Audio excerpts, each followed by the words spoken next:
We were taught that there are three phases of matter: solid, liquid, and gas.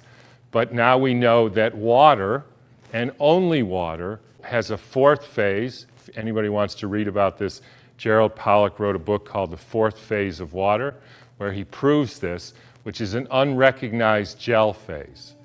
And I would contend that all the water in our cells is in this unrecognized gel phase. And then I asked myself, and this changed everything the way I see the world and the way I see medicine, none of these things that doctors treat are actually diseases. They're compensation strategies, or in other words, the best the body can do if you don't fix the flow. Now you think there is a drug for everything, so why worry? One patient came to me once and said, "Look doctor, I want to drink, I want to smoke, but I don't want to get diseases, give me a pill." This is how people think, because they think there is a pill for every ill. But the reality is, while there is no pill for every ill, there is an ill following every pill. Today we have a huge disease called adverse drug reactions, ADR. And the ADR is the leading cause of death in the world. And this is because we think wrongly that the disease can be corrected by correcting the body. The disease cannot be corrected by correcting the body. Disease can only be corrected by correcting the mind. What is health? There's a definition called alma mater definition of health. Health is absence of this disease, that disease, all kinds of diseases. If you analyze this, it's just a business definition. This myth is perpetuating for nearly 2000 years now, from the time of the reductionist science of Descartes. In South Korea, they now have a couple of dozen what they call healing forests, and they're putting more online. And they have a forest plan in Japan. The forest agency is really encouraging people to use the forest kind of almost as a medicine.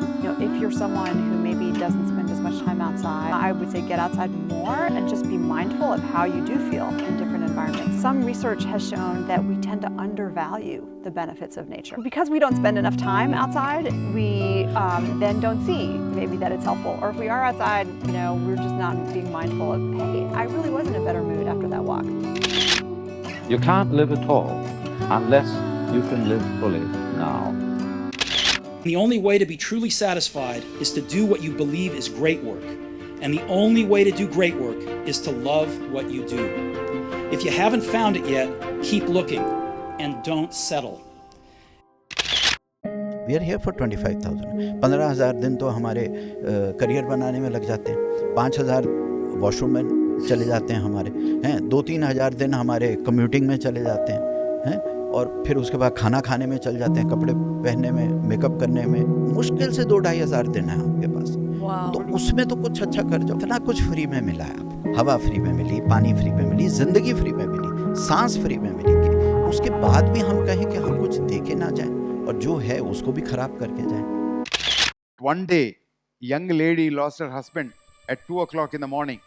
Absolutely fit person who had a massive heart attack and died at about 2 o'clock.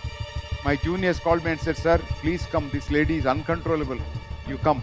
So I went there at 2 o'clock in the morning, and I had not put on my shoes. I had gone in my chappals. Walked into the ICU.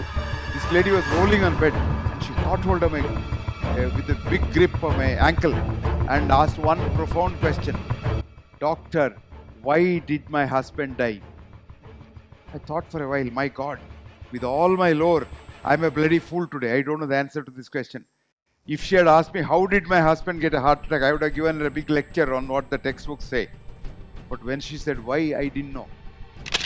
The difference between illness and wellness is how you look at yourself. If you think you're the biggest man under the sun, you're always ill. Remember that.